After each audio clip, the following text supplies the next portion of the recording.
Uma das maiores infraestruturas energéticas da Federação Russa sofreu uma interrupção total das suas operações após uma ofensiva coordenada com drones ucranianos.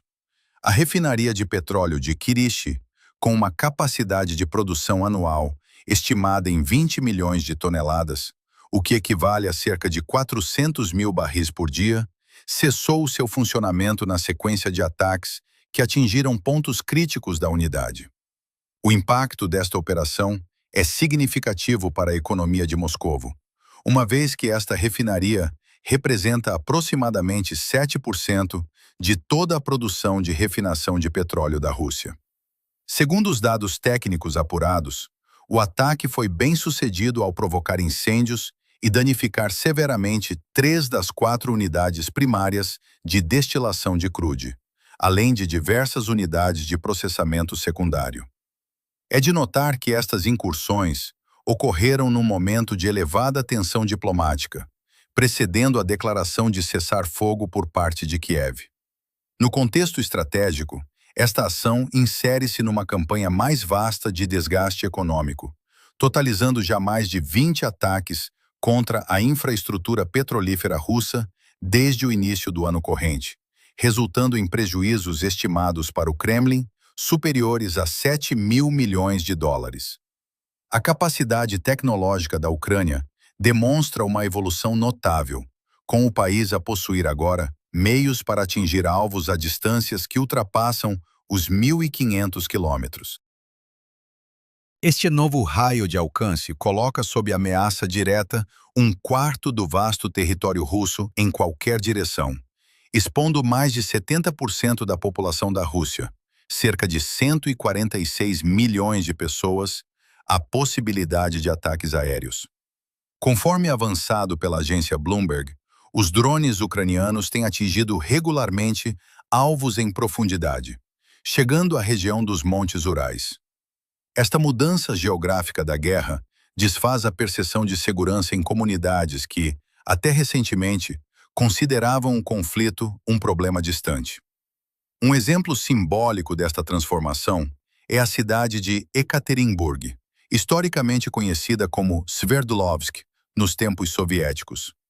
Localizada na encosta oriental dos Urais, a cerca de 1.700 quilômetros da fronteira ucraniana, a cidade serviu como base de retaguarda segura durante a Segunda Guerra Mundial, para onde as fábricas eram transferidas por estar fora do alcance de ataques europeus.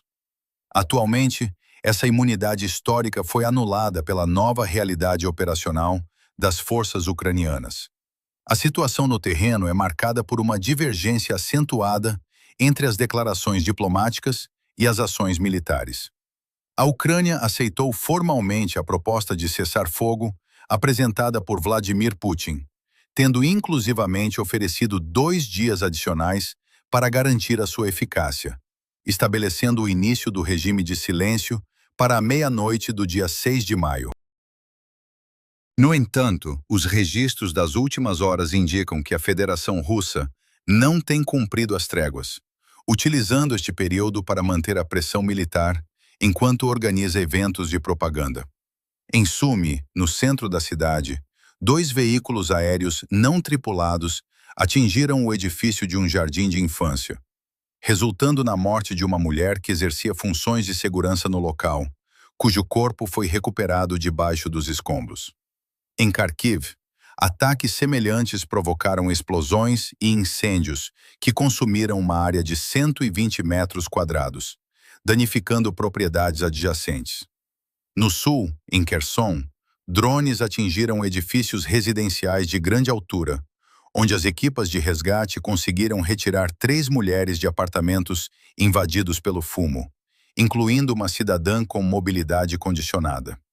A região de Dnipro foi igualmente fustigada, com ataques reportados em 4 distritos que resultaram em 4 mortos e 19 feridos, mobilizando equipas de emergência para lidar com as consequências das deflagrações.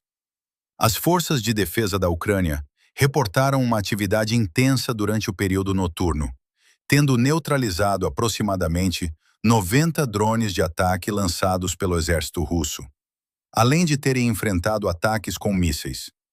Até às 10 horas da manhã, foram contabilizadas 1.820 violações do regime de cessar-fogo pela parte russa, incluindo bombardeamentos, tentativas de assalto e incursões aéreas. O presidente Vladimir Zelensky confirmou, através de uma comunicação oficial, que a Rússia interrompeu o regime de silêncio, informando que as decisões sobre as futuras ações ucranianas serão baseadas nos relatórios militares e de inteligência recebidos ao final do dia. Esta postura do Kremlin tem levado as autoridades ucranianas a apelar a um aumento da pressão internacional, através de novas rondas de sanções e do isolamento diplomático do regime. Paralelamente aos combates na linha da frente, Moscovo enfrenta restrições severas no acesso às comunicações. Por ordem direta da presidência, está planeada uma interrupção massiva da internet móvel, serviços de SMS e até de acesso a páginas autorizadas na capital russa, abrangendo um período de 5 dias em torno do desfile do Dia da Vitória.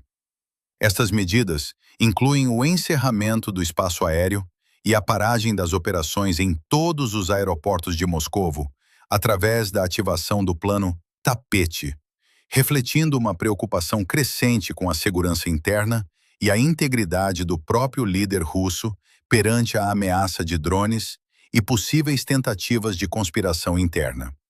O desfile militar de 9 de maio na Praça Vermelha apresenta-se este ano com alterações sem precedentes que sinalizam vulnerabilidades no seio do Kremlin. Pela primeira vez em muitos anos, a Rússia anunciou a realização do evento sem a exibição de equipamento militar pesado, uma decisão motivada pela escassez de recursos e pelo receio de que drones ucranianos possam sobrevoar o centro de Moscovo durante as celebrações. Informações avançadas pelo Financial Times indicam que as restrições de internet e as medidas de segurança extremas estão diretamente ligadas ao isolamento de Vladimir Putin, que teme tentativas de assassinato ou golpes de Estado, incluindo por parte da elite russa. O controlo sobre o círculo próximo do líder russo foi intensificado pelo Serviço de Proteção Federal, com vigilância rigorosa sobre funcionários e a proibição do uso de telemóveis. Este estado de alerta é alimentado por incidentes recentes, como a explosão de um drone a apenas 6,5 quilômetros do Kremlin, na rua Mosfilmovskaya, após ter atravessado a zona de responsabilidade de 10 regimentos de sistemas S-400 e de dezenas de instalações Pantsir e Tor. A pressão sobre as forças armadas russas reflete-se também no elevado número de baixas registradas na linha da frente.